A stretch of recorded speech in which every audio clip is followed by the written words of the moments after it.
Alright everyone, so this is Alex on Automotive and More, and the video is here for the testing on 5W-40. On the 3-liter Duramax, mine specifically is an LM2. So, got the results back from Blackstone, and they are as follows. So first of all, let's go through the comments. The previous 5W-30 worked fine, and so did the 5W-40. There's little more aluminum, piston bearings in parentheses, and iron steel parts, and that looks like a normal fluctuation. So I did call them about that, and they said nothing to worry about. Just like they said, normal fluctuation, and there's absolutely nothing to be alarmed about. Iron is still less than half as high as we see on an average 3-liter Duramax engine, and that's great. There's less silicone, so we can rule out excess dirt bypassing the air filter, boron and calcium and barium from the oil's additive package. Viscosity was in grade, no harmful contaminants were found. The TBN shows plenty of active additive left. You could try 8,000 miles either with the 5W-30 or the 5W-40. I'm not trying to do as much mileage as I can.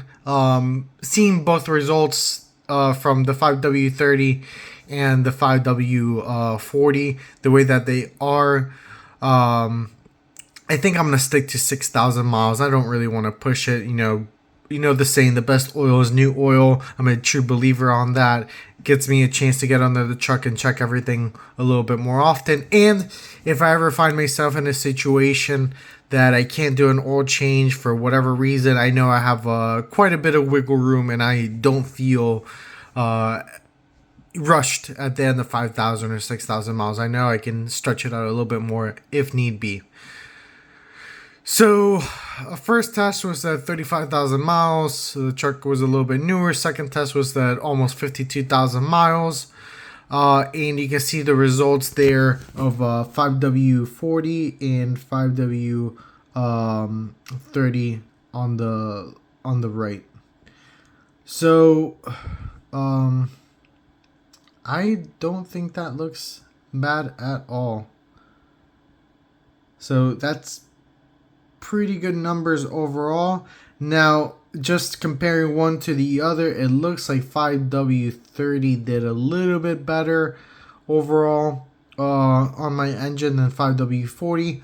I will say there's been it's been quite a difference between the way that my truck was being driven back then to what it is now. My truck right now, unfortunately, lives doing a crap ton of short trips. Most days it just goes 3 miles down the road to the gym and back. I work from home, so I'm not really traveling much.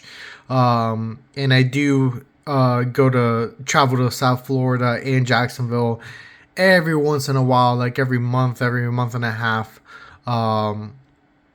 It does get used a little bit more on the weekends, but nothing excessive. I've been using the truck a whole lot. I don't think I've even put 10,000 miles on the truck on the last year.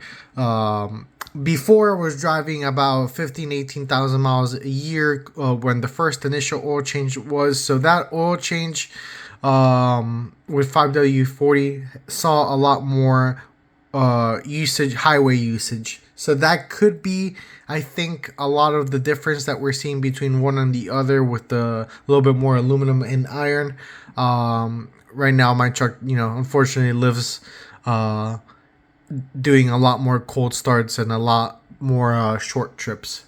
But what do you think? I mean, exactly as I expected. 5W-40 would work. There's no issues to be alarmed about. If you guys are ever hard pressed to find oil, you can get 5W-40 at just about anywhere. Walmart, Discount,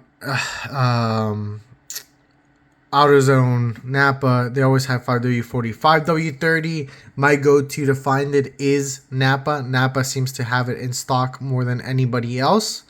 I know Amazon does have it at a little bit more expensive, but yeah, I'm gonna stick to 5W-40. Maybe in the summer, if there's any reason that I'm working the truck extra hard, I'll put the 540 for a little bit extra protection. But what do you guys think?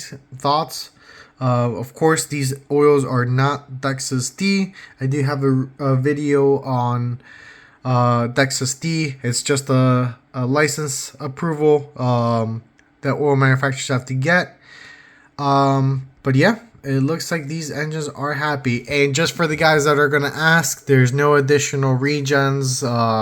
Emission system hasn't been affected. My truck's been running T6, either 530 for quite a while. The only other oil that I've experimented with, which I do believe is a superior oil to T6, is just even harder to find.